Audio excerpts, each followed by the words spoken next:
చిత్రంలో స్వాగతం మిత్రులారా. ఇవాళ వాయిదాలోనండి రీసెంట్గా జరిగిన కొన్ని సంఘటనలు చూద్దాం.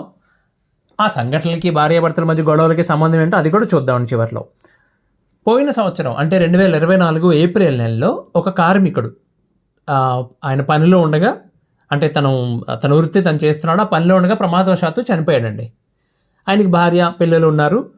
వాళ్ళకి ఏం చెప్పారంటే, ఏమ్మా మీ ఆయనకి లేబర్ కార్డు ఉంది కాబట్టి బీమా డబ్బులు, అదే ఇన్సూరెన్స్ డబ్బులు వస్తాయి, అప్లై చేసుకోమని చెప్పారండి. ఆవిడ పోయినేడు మే నెల నుండి తిరుగుతుంది డబ్బుల కోసం.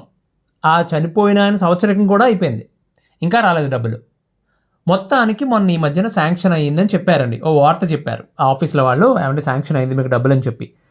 ఒకరోజు సదర్ లేబర్ ఆఫీసర్ గారు ఆఫీస్ ఉంటుంది కదా, ఈవిడ్ని పిలిచి, ఈ కార్మికుడి భార్యను పిలిచి ఎంతో సహృదయంతో ఆవిడ ఏం చెప్పారంటే, నీ చెక్ రెడీ అయిందమ్మా, నీకు ఏదైతే ఇన్సూరెన్స్ అమౌంట్ రావాలో చెక్ రెడీ అయింది, శాంక్షన్ అయింది, అయితే ఒక 40,000 పట్టుకొచ్చి చెక్ పట్టుకెళ్ళిపో అని చెప్పారు.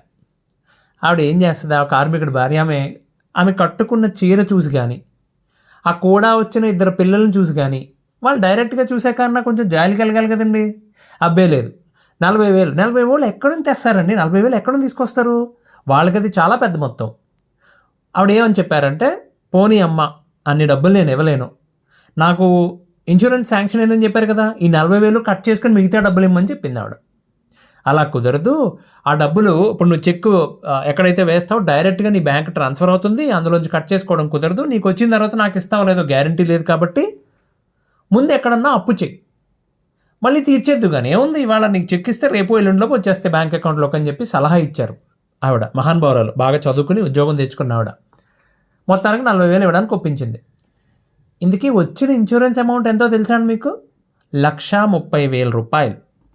అందులో ఆ ఆఫీసర్ గారు 40,000 లంచం అడిగారండి. ఆవిడ లేడీనే, 40,000 లంచం అడిగారు, అంటే దాదాపు 30% కంటే ఎక్కువ. సరే, ఆమె పరిస్థితి చూసి ఈ కార్మికుడి భార్య, పాపం ఆవిడ బాగా పేదవాళ్ళు, వాళ్ళ ఇల్లు అది చూస్తే అబ్బా అనిపించింది.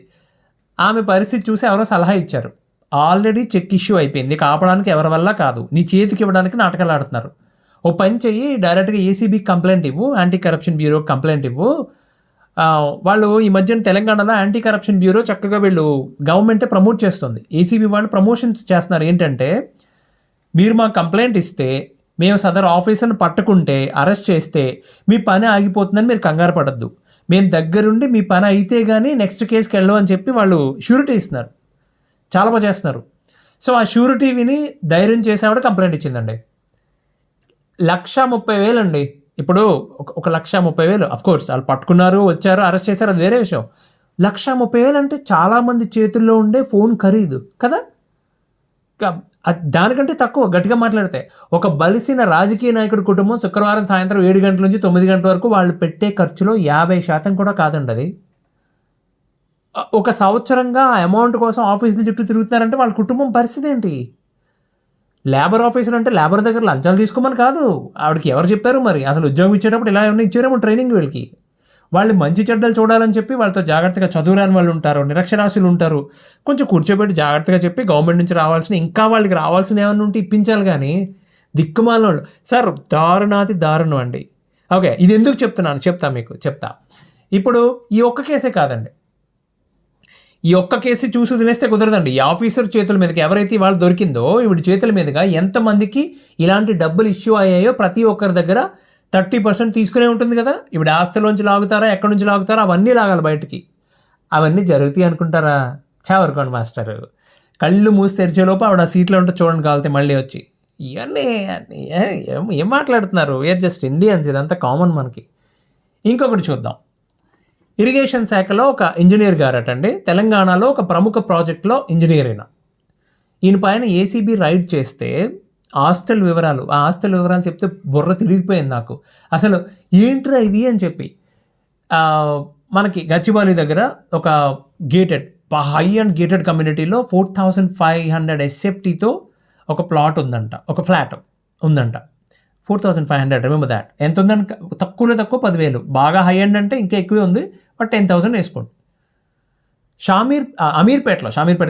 అమీర్పేటలో కమర్షియల్ కాంప్లెక్స్ ఉందంట. కరీంనగర్లో 3 ప్లాట్లు ఉన్నాయంట.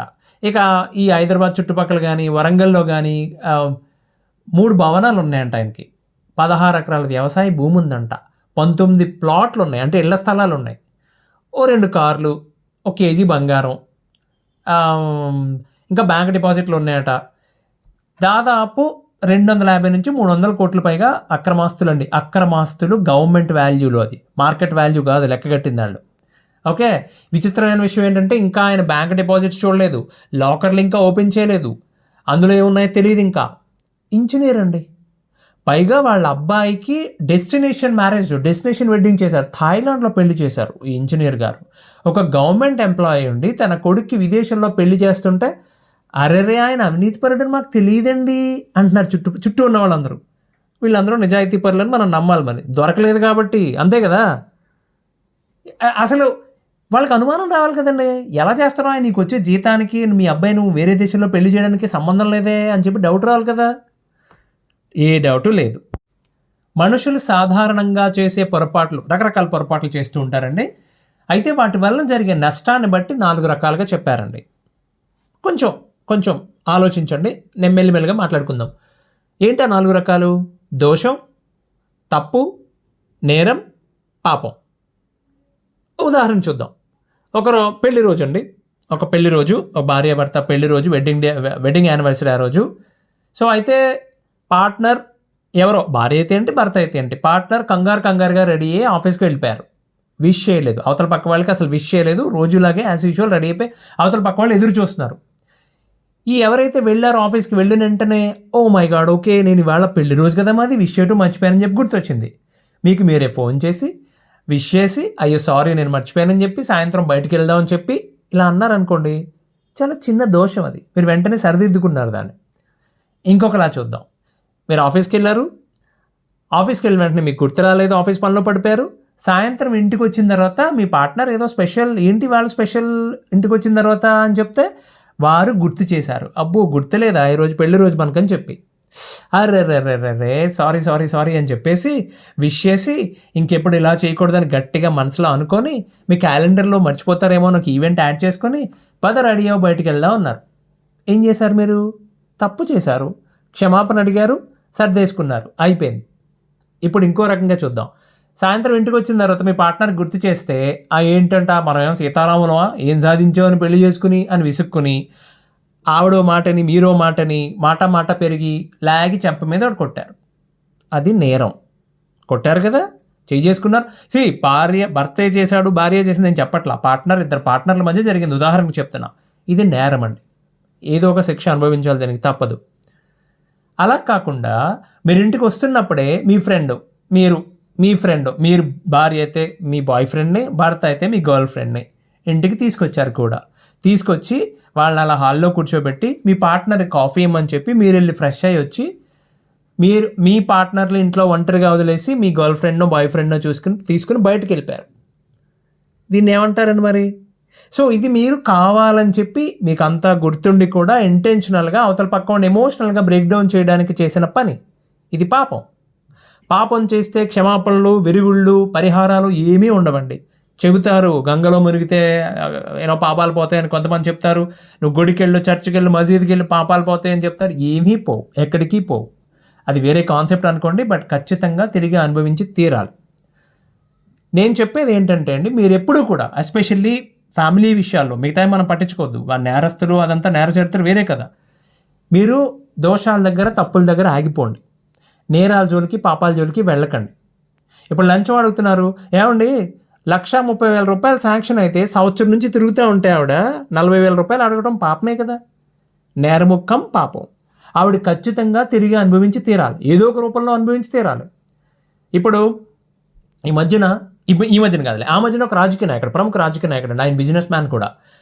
సో అతను మైనింగ్ పేరుతో ఊళ్ళకు లేపేశాడు, మొత్తం ఖాళీ చేపించి తవ్వి పాడేశాడు, నేల మొత్తం భూమి అతనే ఆక్రమించాడు, లిటరల్గా కిడ్నాప్ చేశాడు గట్టిగా మాట్లాడాలంటే. అతను రిమాండ్ పేరుతో జైల్లో ఉన్నాడండి. మిగిలిన వాళ్ళలాగే విఐపీ ట్రీట్మెంట్ దొరికింది, సపరేట్ రూమ్ ఉంది, మంచి భోజనం ఇచ్చారు. ఇంకా స్పెషల్ ఏంటంటే ఈయన కోసం బ్యాడ్మింటన్ కోర్ట్ వేశారండి.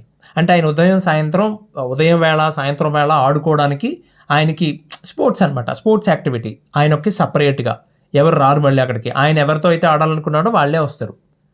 అలాగే ఇంకొక ప్రముఖ రాజకీయ నాయకురాలు, పక్క రాష్ట్రం రాజకీయ నాయకురాలు ఆంటీ అయితే జైల్లో ఏదో మాల్లో షాపింగ్ చేసినట్టు హ్యాండ్ బ్యాగ్ వేసుకుని కూలింగ్ గ్లాసెస్ పెట్టుకుని నా రాజ్యం ఎలా ఉంది, నా ప్రజలు ఎట్లా ఉన్నారు అన్నట్టు జైలంతా తిరిగి రోజుకి ఒకసారి చూసుకోవడం, వాళ్ళని హాయ్ హాయ్ అని చెప్పి అలకరించడం, ఇట్లా చేసేది ఆవిడ. చిత్రం ఏంటో తెలుసా, ఆ జైలు యొక్క జైలరు ఇదంతా చూసి, ఆవిడ కొత్తగా ట్రాన్స్ఫర్ అయ్యి వచ్చింది, ఆవిడ లేడీ, ఇదంతా చూసి ఏంటి ఆశాలు వేస్తున్నావు అని చెప్పి నోరు మూసుకుని నీ రూమ్లో ఉండు, నీకు ఇచ్చిన ఏరియాలో నీకు ఇస్తున్న ట్రీట్మెంట్ ఎక్కువ, ఇలాంటి ఎదవేషాలు లేకని చెప్పి తిట్టింది ఆవిడ. వెంటనే ఎంత పెద్ద రియాక్షన్ తెలుసా, గవర్నమెంట్ వచ్చి ఐపీఎస్ చదివిన ఒక లేడీ ఆఫీసర్ని జైళ్ళ శాఖ నుండి తీసుకెళ్ళి అడ్మినిస్ట్రేటివ్ ఆఫీస్లో పడేశారు. ఎవరెవరికి ఏ కార్లు సప్లై చేసాం మనం, ఆ కార్లు వెనక్కి వచ్చినాయి లేదా, వాటి పెట్రోల్ బిల్లు వీటన్నిటిని అప్రూవ్ చేయటం, లెక్కలు రాసుకుంటూ ఉండాలి పుస్తకంలో అనమాట, డైనమిక్ ఆఫీసర్ని పట్టుకుని. అంతదాకా ఎందుకండి, నిన్న ఒక ఆయన జైల్లో పెడితే ఆయన ఏంటి ప్రత్యేక సదుపాయాలట, ఏంటి మంచం, పరుపు, టీవీ, టేబుల్, అదేదో పని మనిషి, మరి ఆడో మాకు చెప్పలేదు, పని మనిషి కావాలన్నాడు ఆయన, యోగా మ్యాట్ అట, రన్నింగ్ షూస్ అట, పైగా 3 పూట్ల ఇంటి నుండి భోజనం అట, దానికి తోడు ప్రోటీన్ పౌడర్ కావాలట. అంత ప్రోటీన్ తినడం ఎందుకు, మళ్ళీ యోగాలు వ్యాయామాలు చేయడం ఎందుకు సారు? కానీ ఒక విషయం నచ్చింది నాకు, ప్రజాధనం వృధా కాకుండా ఇంటి నుంచి తెప్పించుకు తింటున్నా అన్నాడు. వెరీ గుడ్ నాన్న, వెరీ గుడ్. ఇదంతా ఎందుకు చెప్తున్నారు మాస్టరు అంటే అండి, మన సిస్టమ్ ఎలా ఉంది చూడండి సార్. మేడం చూడండి మన సిస్టమ్ ఎట్లా ఉందో. మన దేశంలో ఎవరన్నా బ్రతకొచ్చు, హ్యాపీగా బ్రతకొచ్చు, కానీ ఎవరి జోలికి వెళ్ళకూడదు. ఎవరు మన జోలికి వచ్చినా సరే మనమే నోరు మూసుకుని తలదించుకుని వెళ్ళిపోవాలి. ఎదిరించవచ్చు, పోరాడవచ్చు. ఎప్పుడు మీ దగ్గర డబ్బులున్నాయా, మీ దగ్గర పలుకుబడి ఉందా, అప్పుడండి. ఆ రెండూ లేకపోతే కుదురుగా ఉండటం అంతా ఉత్తమం, ఇంకొకటి లేదు. ఇలాంటి సిస్టంలో మీరు కోరి కావాలని పోలీస్ స్టేషన్కి, కోర్టుకి వెళ్తున్నారు, 4 ఏళ్ళు తిరుగుతారు, 7 ఏళ్ళు తిరుగుతారు, నాకు న్యాయం జరగటం లేదు రామా అంటే ఎక్కడ జరుగుతుందండి? ఎవరు వచ్చి చేస్తారు న్యాయం మీకు? లంచం ఇవ్వడం, లంచం తీసుకోవడం రెండు నేరమేనండి, కరెక్టే. మరి లాక్కుని దప్పడం, తెలంగాణలో అండి 100 రూపాయలు, ఇప్పుడు కాదులే, it was about 8 years back, 7-8 years back, 100 రూపాయల నోటు చూస్తే వాళ్ళ మొహం వికసించేది, కొంచెం చిరునవ్వు కనిపించేది మొహంలో. కానీ ఆంధ్రాలో అప్పుడే మేము చూసేవాళ్ళం కదా, 500 రూపాయల నోటు, అసలు నాకు అర్థం, 500 నోటు ఇస్తే అండి దగ్గరికి వచ్చి కొంచెం చూడండి సార్ అనేవాళ్ళు. అరే దరిద్రుడా, అది నా కష్టార్జితం రా, 500 నోటు ఇస్తే ఇంకా చూడాలా? కోర్టులో బంట్రోతు ఎవిడెన్స్ ఇచ్చినప్పుడు మీ దగ్గర సంతకం తీసుకుంటారు కదా. అలాగే ప్రతి వాయిదాకి వచ్చే పోలీస్ కానిస్టేబుల్ ఎంత ఇబ్బంది పెట్టేవారంటే, ఎవరు పడితే వాళ్ళండి చాలా విచిత్రంగా అడుగుతారు. మళ్ళీ లంచం అడగటంలో కూడా ఒక స్టైల్ ఉంటుంది వాళ్ళకి, అదేదో పెద్ద మీ డ్యూటీ లాగా, వాళ్ళ హక్కులాగా అడుగుతారు. అప్పుడు ఒక వాయిదాకి మీరు ఒక చోట నుంచి ఇంకో చోటుకి వెళ్ళాలి అంటే అండి, లాయర్ ఫీజుతో కలుపుకొని మినిమం 10,000 నుండి 30,000 రూపాయలు ఖర్చు అయిపోయేదండి. సివియర్ కేసెస్ ఉంటే ఇంకా ఎక్కువైపోతుంది వెళ్ళి రావడానికి, ట్రావెల్ అన్నితో కలిపి చెప్తున్నాను నేను. ఇది కాక మానసికంగా క్షోభ, అది బోనస్. ఇలాంటి సిస్టంలో ఎంటర్ అయ్యి నాకు న్యాయం జరగట్లేదు అంటే తప్ప ఎవరిదండి? మనదే కదా. ఇద్దరిలో ఎవరో ఒకరు తగ్గాలి, ఇద్దరు తగ్గరు. తేల్చుకుందాం, మన ప్రతాప్ మీద తేల్చుకుందాం, చూసుకుందాం ఉంటారు. మిమ్మల్ని డబ్బులు అడుగుతారు, డబ్బులే అడుగుతారు. అక్కడ జాతి, మతం, కులం, ఆడ, మగ, మంచి, చెడు, పేద, ధనిక, రంగు, రుచి ఇలాంటి భేదాలు ఏమీ ఉండవు.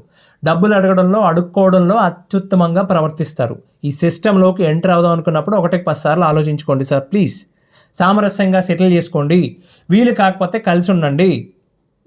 లేదు మేము ఎంటర్ అవుతాం, దెబ్బలాడుకుంటాం అంత చెప్తారు కదా. ఒకళ్ళు మూర్ఖంగా ఉన్నప్పుడు రెండో వాళ్ళకి ఆప్షన్ ఉండదు, ఆబ్వియస్లీ వెళ్ళాలి.